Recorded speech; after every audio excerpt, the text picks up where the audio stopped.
Salut les loulous, c'est l'Omniscient, j'espère que vous allez bien. Bienvenue dans cette nouvelle vidéo, première vidéo sur la chaîne traitant d'une œuvre depuis le 25 novembre 2022, soit à peu près 9 mois. Il m'en aura fallu du temps, mais ça y est, je suis de retour pour vous parler du SSU. Je profite de ce retour pour vous rappeler de vous abonner à mon compte Twitter, et si vous le souhaitez, vous avez mon Discord en description. Et je vous rappelle aussi que je suis en live les mardis à 20h25 et les dimanches à 16h25. Avant de commencer, je précise également que cette vidéo contient du spoil, donc restez uniquement si vous avez vu ou écouté les Super Flame Story, ou alors si vous en fichez d'être spoil. Aussi, tout ce que je vais dire dans cette vidéo ne relève que de mon avis, je suis pas objectif et je le serai jamais. Allez, c'est parti.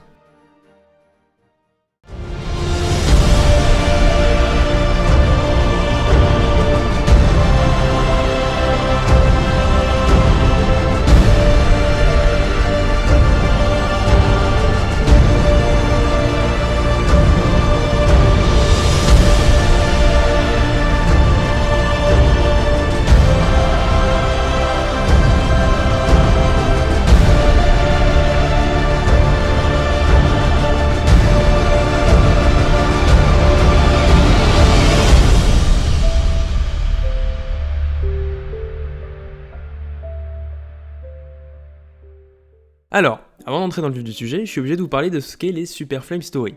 D'abord, c'est important de noter ceci. Les stories existaient avant les stories.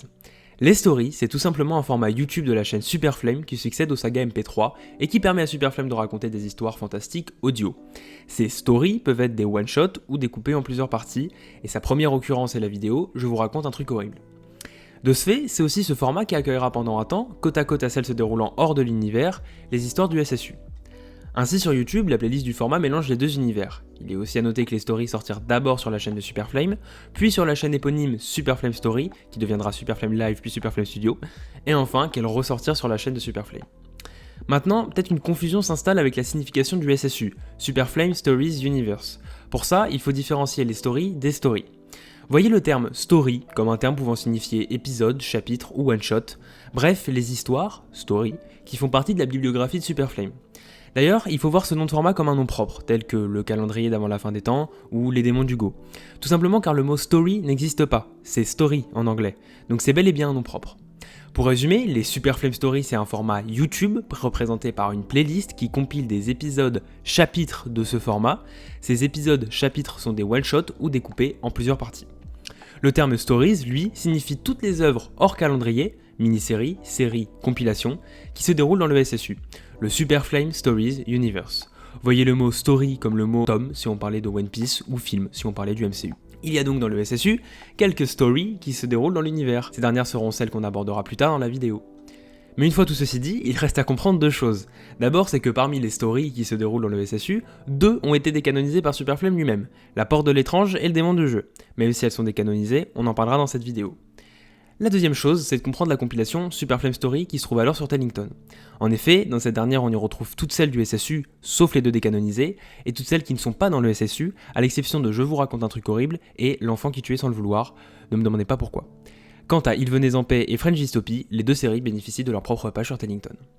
Et voilà, c'était pas aisé à expliquer, mais maintenant que tout ceci est clair, on va pouvoir attaquer la critique, et vous inquiétez pas si vous n'avez pas tout compris, ce qui compte c'est les histoires en elles-mêmes et pas leur classification. Un ensemble de nouvelles fantastiques, empreintes d'étrangeté et de magie. Et c'est donc ainsi que se décrit les Super Flame Story sur Tellington. Puisqu'ici on est là pour parler des in SSU, commençons direct par l'origine de tout, la Porte de l'étrange. C'est la première story qui se passe dans le SSU. Elle dure 10 minutes 24 et sort le 21 novembre 2017, quelques temps avant le calendrier. Bien que décanonisée, elle raconte la rencontre entre Andrew Bennett et sa future porte, celle de Rupert Cromwell au moment des faits. C'est une story que j'ai appréciée, il y a un côté assez vertigineux à la réécouter aujourd'hui quand on sait l'ampleur et la profondeur actuelle de l'univers. Néanmoins, elle n'est pas incroyable. Elle va vite, la narration est pas très posée, les dialogues sont pas tous réalistes, même si ça a le mérite d'apporter du développement au personnage. Les voix et bruitages ont été grandement améliorés par la suite, et la miniature est assez classique. Mais ce qui relève cette histoire, c'est son scénario et son intrigue, qui atteint son point Z en 10 minutes. Ce scénario original, unique, d'une porte avec une salle d'attente, du fait de rester bloqué dedans, j'en passe, c'est pas quelque chose qu'on avait entendu auparavant. Sur ce point-là, la story se tient vraiment bien et servira de belles étincelles pour la suite de l'univers. Et puis, il faut pas oublier qu'elle s'inscrivait à l'époque comme story dans un univers qui n'existait pas encore, et qu'à l'époque, le ton des stories était assez fataliste, psychologique, un peu dérangeant. Elle est donc bien en sens. On entre dans du plus concret, notamment parce que l'univers bénéficiait à sa sortie, le 7 janvier 2018, du calendrier d'avant la fin des temps, qui apportait avec lui des bases très solides pour la suite des récits. La story qui dure 10 minutes 54 raconte comment le livre qui a rendu fou le père de Nicolas Boglov est arrivé entre ses mains. Il s'avère en fait que c'est la faute de Satan, le même des démons d'Hugo, qui mit ce livre entre les mains d'une prostituée, cherchant à lui apprendre à lire afin qu'elle meure de soif et de faim, dévorant le livre. Ce livre fut par la suite acheté et donné de main en main, avant de finir entre les mains d'un élite russe qui paya son jardinier avec, ce jardinier n'étant autre que le père de Nicolas. J'adorais cette story car elle rebouclait l'histoire de Boglov à l'époque, elle pourrait limite s'écouter comme un 25e épisode. Néanmoins, en la réécoutant, j'ai remarqué que les deux parties qui divisent en son sein la story sont aussi des parties qui peuvent être classées, la deuxième surclassant largement la première. Effectivement, je trouve la partie avec la prostituée assez rushée, pas forcément très intéressante ou nécessaire, et surtout je trouve que quitte à en parler, ça aurait pu aller plus loin. Par contre, la partie sur Boglov est courte mais touchante, elle va droit au but, donne du background au personnage et des éléments à l'univers, et s'écoute bien plus facilement que la première. J'ai le sentiment que si ça devait sortir aujourd'hui, ça passerait crème.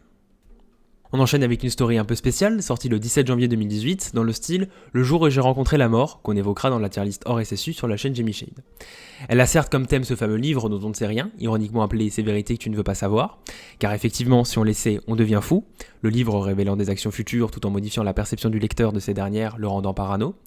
D'ailleurs, il est important de noter que la voix utilisée pour l'écrivain du livre est la même que celle de Satan, serait-ce lui ?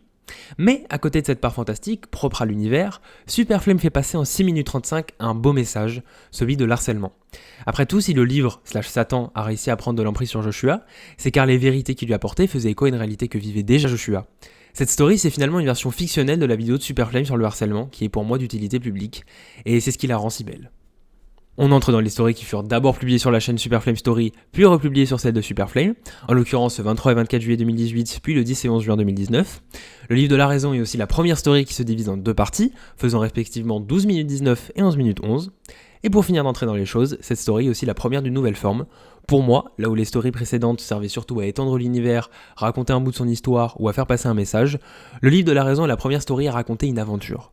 Une aventure incluant le personnage principal de l'univers, Andrew Bennett, avec les codes qu'on s'attend à voir, la porte, l'émerveillement des gens devant cette dernière, le livre qui est à l'origine d'un danger, le plan pour contrer ce dernier, bref. Comme un calendrier, en plus court, à l'image d'une mini-série. Et le livre de la raison, qui ouvre ce bal, l'ouvre correctement. La première partie prend le temps de nous poser les bases, de nous teaser des futures aventures, d'étendre là aussi l'univers, elle arrive même à nous toucher par la peine de Mathias dès lors qu'il se souvient de son père. Et puis la deuxième, elle, nous envoie dans l'action, avec une course contre la montre afin de contenir la propagation de la folie. Et là où la première partie joue avec des émotions telles que l'étonnement, la tristesse ou la rancœur, la deuxième jouera avec l'humour, le stress et le sentiment du devoir accompli. Pour finir, on peut rajouter ses qualités en tant que récit qui sont très correctes. En bref, c'était plaisant à écouter. On continue dans les story aventures avec une autre en deux parties, La créature d'argile. La première partie sortie le 1er août 2018 et durera 12 minutes 38. La deuxième quant à elle sortie le 3 août de la même année et durera 15 minutes 34. Les deux parties ressortiront le 12 et 13 juin 2019. La première chose à noter dans cette story, c'est ses protagonistes, Max et Titouan. Alors pour ceux qui n'ont pas la rêve, ça doit vous laisser indifférent. Mais pour ceux qui l'ont comme moi, ça a dû vous surprendre. Titouan Gaming, c'est le nom d'une série de 14 vidéos qu'a réalisé Super Flame entre le 24 septembre 2016 et le 12 février 2017. Il y aurait beaucoup à dire et ça sera pour une prochaine fois, mais l'important à retenir c'est que dans cette série, on retrouvait Titouan et Maxence qui jouaient à Minecraft. Et oui, les mêmes que les protagonistes de la créature d'argile. Alors bien sûr, ce ne sont pas exactement les mêmes, les deux personnages étant bien plus exagérés dans la série Minecraft, mais leurs personnalités ainsi que leurs voix sont respectées et ça a de quoi surprendre à la première écoute. Josette aussi fait partie du lot, puisque c'est la mamie de Titouan dans la série. C'est d'ailleurs une habitude des Sèvres de remettre d'anciens éléments dans ses œuvres pour ne pas avoir à en créer de nouveaux et surcharger son univers.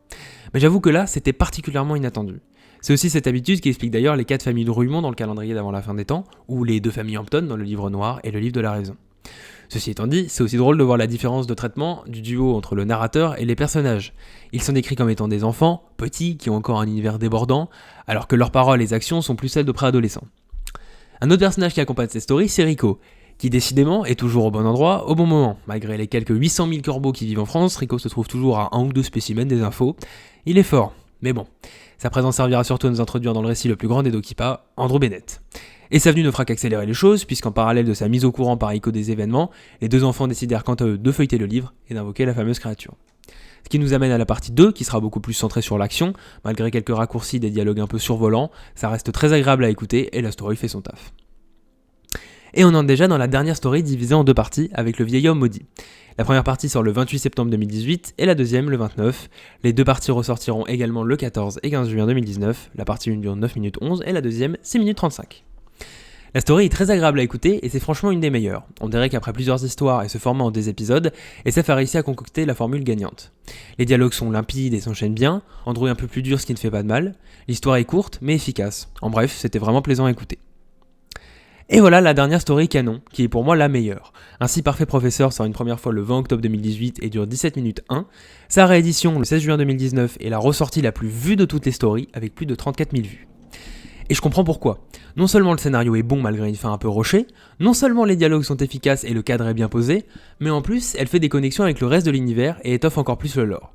Le seul reproche qu'on pourrait lui faire, ce serait son montage son qui laisse vraiment à désirer. J'ai dit des liens avec l'univers. Le si parfait professeur n'est autre que Maxime Darmin, qu'on observe dans le premier chapitre du calendrier. Fils de Richard, défunt frère de Francis, il eut la malchance de voir son père mourir devant ses yeux étant encore enfant, l'inspecteur Bloom ne manquant pas d'insulter son cadavre au passage. Ces événements le marquèrent et il devint par la suite un serial killer au profil parfait. Effectivement, il usa des talents familiaux oratoires pour devenir professeur en faculté et attirer les élèves qu'il choisissait chez lui. Là-bas, il les découpait et il les mangeait. D'ailleurs, cette violence dans les crimes donne de la profondeur et rajoute du cachet à l'histoire. Et d'ailleurs, ça me fait regretter qu'SF n'ait jamais plus exploité la population de marmottins dans les calendriers qui suivirent le premier. Aujourd'hui, ça en devient presque ridicule de voir qu'ils sont toujours là, c'est incohérent au possible, mais à l'époque, il aurait pu exploiter les failles psychologiques créées par les deux premiers calendriers pour créer d'autres histoires secondaires, ou même d'autres calendriers qui auraient pu avoir comme antagonistes des marmottanés pétant des câbles. Comme c'est le cas dans cette si bonne histoire. Enfin bref, les liens ne s'arrêtent pas là, puisque Thérèse Capion est citée avec sa petite fille, Mélanie, et enfin, Nathan Bloom et Andrew Bennett débarquent à la fin pour coffrer Maxime. Même si tout ça fait un peu de sex machina, c'est surtout l'incohérence de l'âge de Darmin, qui a la voix d'un jeune enfant dans le calendrier et qui se retrouve à avoir celle d'un cinquantenaire alors que seulement 10 ans sont écoulés entre les deux histoires. Mais bon, à part ça, le reste est vraiment bon et je recommande à tous d'aller écouter cette story. Et nous terminons donc ces rattrapages avec la dernière story, bien que décanonisée depuis, le démon du jeu. Elle sortira qu'une seule fois sur la chaîne de Superflame le 9 juillet 2020 et dure 14 minutes 40. La story est liée à la campagne de financement de Battle for Egadia et dans un sens ne peut être jugée que par ça. En effet, décanonisée depuis, sa vision du monde d'Egadia et du lore qui va avec n'est plus valable. Donc je propose de se concentrer sur sa qualité en tant que story solo et sur la promesse qu'elle nous a fait à ses débuts, nous introduire le jeu Battle for Egadia dans l'univers via un démon. Et la promesse est tenue. La story est entraînante dans un ton dramatique, comme SF nous a habitués, elle dépeint l'origine du jeu et conclut même en brisant le 4e mur et en nous incluant de l'histoire. Rien à dire, elle est parfaite, et c'est dommage que sa vision d'Egadia ne soit plus canon, car justement, c'était canon. Bien, maintenant que j'ai fini de retracer le fil de toutes ces stories, je vais pouvoir vous donner un avis plus général. Déjà, l'ensemble est bon. C'est pas excellent, c'est pas mauvais, c'est bon. Pour autant, je sais qu'avant d'écouter, et pour beaucoup quand je regarde votre tier list et les résultats aux awards, je vois qu'on en avait gardé un très bon souvenir. Alors qu'est-ce qui explique ça ? Car au final, les histoires sont bonnes mais pas incroyables, en comparaison avec ce qui sort aujourd'hui bien sûr, mais aussi avec ce qui sortait à l'époque. Andrew Bennett et l'œil de Kamimba, les démons d'Hugo, puis Picovan ne répond plus. C'était bien mieux. Du coup, si c'est moins bien, pourquoi ça nous a tant marqué en positif ? Je pense avoir une idée. J'ai remarqué tout au long de mes réécoutes qu'il y avait des leitmotifs dans Superflame Story. Des choses qui se répétaient à chaque histoire et qui donnent un cadre, un aspect, des attentes, qui du coup furent toujours comblées, aux épisodes. Déjà le speech. À chaque story, le speech de la mission ou le « connaissez-vous l'histoire de ?» a été dit tout de suite et ça nous mettait dans le bain. Après, on retrouve des thèmes communs, l'amphithéâtre et la faculté, une aventure d'enfant, etc. Et même dans le déroulé de l'aventure, il y a des choses similaires. Le méchant qui a la voix de Satan, Rico qui va prévenir Andrew et ce dernier qui arrive, un livre dangereux à coffrer ou ses effets à contenir, c'était toujours la même base. Tout ça bercé par des musiques qui nous sont devenues indissociables du SSU et qui font que dès que je les entends chez d'autres youtubeurs, je peux pas m'empêcher de penser au SSU. Et voilà. Avec ce beau mélange, on savait à quoi s'attendre et à chaque histoire, on n'était jamais déçu, car malgré les défauts dans le scénario, dans la narration, les dialogues, les développements, les voix ou les bruitages, le cadre était toujours respecté et au final, le fond de l'histoire apportait peu. Ce qu'SF avait réussi à recréer à cette époque, sans même de date fixe, et parfois à de gros intervalles, c'était un rendez-vous réconfortant avant celui de Noël et du calendrier. Et c'est pour moi la raison qui explique le succès des stories.